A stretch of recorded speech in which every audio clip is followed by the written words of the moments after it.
On est ravis de recevoir Patrick Sirot et ses élèves. Donc les élèves derrière, c'est les élèves de l'école supérieure d'art et de design de Toulon.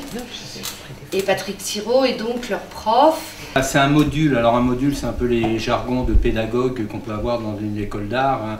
C'est un temps passé qui est à peu près d'une semaine et demie que je passe avec des étudiants et où on travaille sur la question un peu à la fois du texte mais aussi de l'oralité. Une école d'art, à un moment, un diplôme se passe avec un jury qui est là, il y a une exposition comme on peut voir ici, et puis l'étudiant doit à un moment porter une parole sur son travail. Ça c'est la première chose, donc il y a une vraie question sur l'oralité, comment je peux parler, moi, plasticien, de mon travail, qu'est-ce qui est mis en jeu dans mon travail, qu'est-ce que je questionne à l'intérieur de mon travail, ça c'est une des premières données. Quand on passe effectivement au master, là, il y a un réel mémoire qui a à rendre, qui doit faire à peu près une quarantaine de pages, qui est déjà un objet plus construit, qui est même édité, voire publié. Et donc l'écriture, la parole, l'éloquence, la question d'ailleurs qu'on retrouve sans doute aussi dans les lycées, lors du baccalauréat, je crois qu'il y a aussi un oral qui a été mis en place. Donc cette question-là nous a été posée, nous, dans l'école d'art. Comment, à un moment, par le langage, j'arrive peut-être à exprimer quelque chose. Alors pour ça, il faut peut-être qu'à un moment montrer que le langage lui-même est peut-être quelque chose qui est de l'ordre de la matière. Au même titre, si je prends une métaphore un peu facile, mais au même titre que ce serait de la terre glaise, que je viens, que je roule, que je malaxe. C'est-à-dire qu'on peut regarder le langage aussi comme quelque chose qui produit du sens, bien évidemment, où les mots ont du sens, les phrases ont du sens, mais pas seulement. Le langage, c'est aussi des sons, c'est aussi des sonorités, c'est des c'est des c'est des te. Donc on fait des tas d'exercices de respiration, on va commencer très bas, faire des et on monte comme ça dans les hauteurs, on arrive à crier, à parler avec le murmure, on fait plein d'exercices, on tape sur les murs, on marche à quatre pattes, on fait le canard, plein de choses. Et puis un travail d'écriture à côté de ça. Ils proposent des choses dans l'espace, parce que c'est quand même des étudiants plasticiens, et la plasticité de l'espace, comment je mets les chaises, comment je parle à un public, comment est-ce que je les mets en cercle, est-ce que je les mets les yeux fermés, est-ce que je crée des diagonales dans l'espace, voilà. Donc ils disent leur texte comme ça, à quatre, voilà. Et puis petit à petit le travail avance, et à la fin, je leur demande très simplement de dire, maintenant vous avez la boîte à outils, vous avez des tautogrammes, vous avez la sonorité des mots, vous avez des jeux comme ça du langage, des choses qui sonnent, on a fait des exercices de murmure, on a fait des exercices de voix qui sont extrêmement portés, des fois du cri, voilà. Et maintenant, à vous d'écrire un texte qui vous concerne, qui vous appartient. Vous n'allez parler que de ce que vous voulez, c'est vous qui décidez sur quel territoire, vous allez mettre votre écriture. Et là, je leur propose de dire ce texte devant les autres, devant les copains qui sont là, qui écoutent. Moi, c'est une chose qui m'intéresse, c'est comment la poésie et la création créent une distance suffisante pour jamais prendre en otage le public et parler de choses qui sont extrêmement tendues, mais avec une sorte de distance et d'écart qui nous met nous-mêmes dans un propre récit qu'elle nous énonce et qui peut venir nous toucher au plus profond.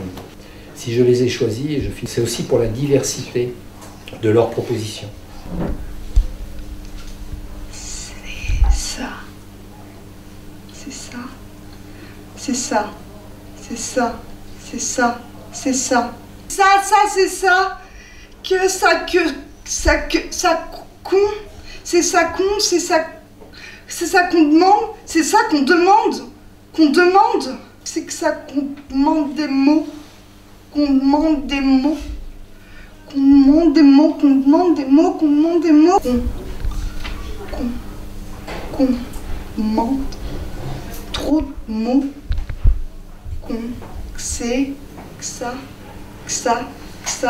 qu'on demande trop de mots,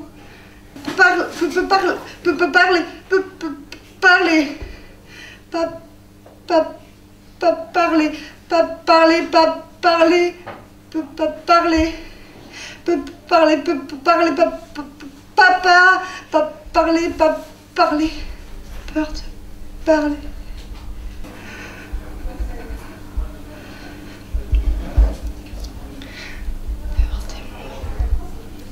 Tout au fond du grenier, dans une boîte en carton au milieu des chiffons, habillée de sa jupe préférée, une poupée. On connaît tous Poupée. Petit papillon perdu, inapproprié pour paradis, Poupée Play. Dans ce monde où l'intelligence est morte face au paraître, Poupée est toujours apprêtée. Parle du beau temps comme du printemps. Poupée, c'est la blondinette, toujours coquette pour faire la fête. Poupée, c'est la blonde à aimer. Des yeux uniques et un teint de porcelaine, des souliers jaunes qui la rendent si exceptionnelle. Elle saupoudre la vie d'un peu de magie. Dans ses mains, il y en a des centaines. Je vous parle bien sûr de poésie. Poupée, c'est elle. Poupée, c'est moi. Poupée, c'est elle. Poupée, c'est moi. Poupée, c'est elle. Poupée, c'est moi.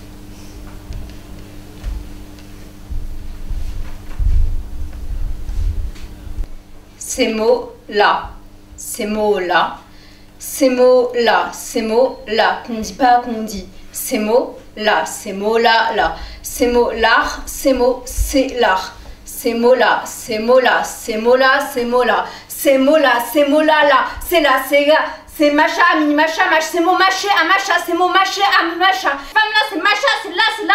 C'est loi là, c'est loi. C'est l'oiseau agonie, c'est l'oiseau agonie, c'est l'oiseau agonisant. C'est loi là, agonisant. L'oiseau, c'est l'oiseau. C'est volé, c'est l'oiseau volé. C'est l'oiseau violet, voilé, violet. C'est l'oiseau, c'est loi, c'est l'oiseau. C'est l'oiseau violet, voilé, volé. Ces mots-là, c'est l'oiseau. Ces femmes-là, c'est macha. Ces femmes-là violées. Ces femmes-là violées vont violer les lois. C'est hors de tout ça, c'est là, c'est là. Ces femmes-là, ces femmes-là, ces femmes-là, ces fermes-là, ces fermes-là, ces fermes-là. C'est mort-là, c'est mort-là, c'est mort-là. Là, c'est mort. J'ai les yeux ouverts, mais je ne vois rien. Je n'entends rien. Tic. Je crois qu'on m'a bandé les yeux. Tac. Ou alors quelqu'un a éteint la lumière. Allumez la lumière, s'il vous plaît. Rallumez-la, rallumez-la, rallumez-la. L'aiguille joue sans arrêt avec le temps. Nous sommes dans le passé ou dans le présent. Nous l'avions éloigné des années durant, ce voile noir qui sourit depuis le purgatoire. Tic, nous avons senti sa présence. Tac, il y a longtemps déjà. Tic, nous devons le voir pour qu'il ne nous rattrape pas. Tac, pour qu'il ne nous déchire pas. À force de tomber, nous aurions dû comprendre.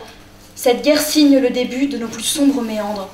La fenêtre dans laquelle je passe est de plus en plus étroite. Tic, tac, tic. Le temps s'arrête. Il s'arrête. Je sens qu'il me lorgne, qu'il me dévore. Tac, il lacère mes omoplates. Tic. Je ne ressens plus rien, à part ces violents stigmates. Tac.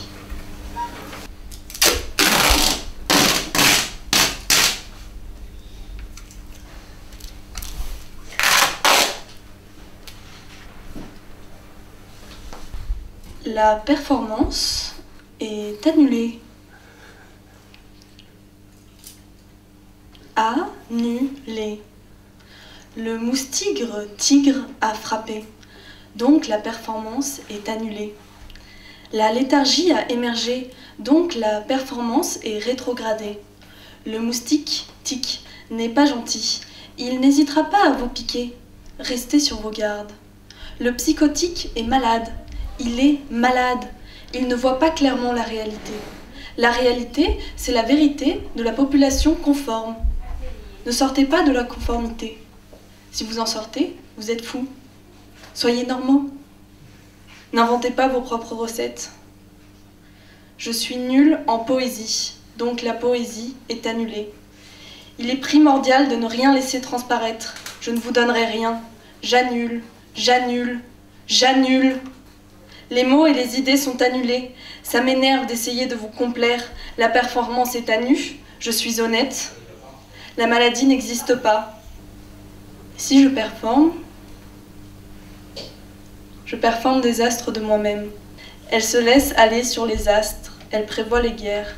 Quelle guerre? Celle des écoutilles qui ne doit pas laisser passer les eaux du néant. Finalement, je performe.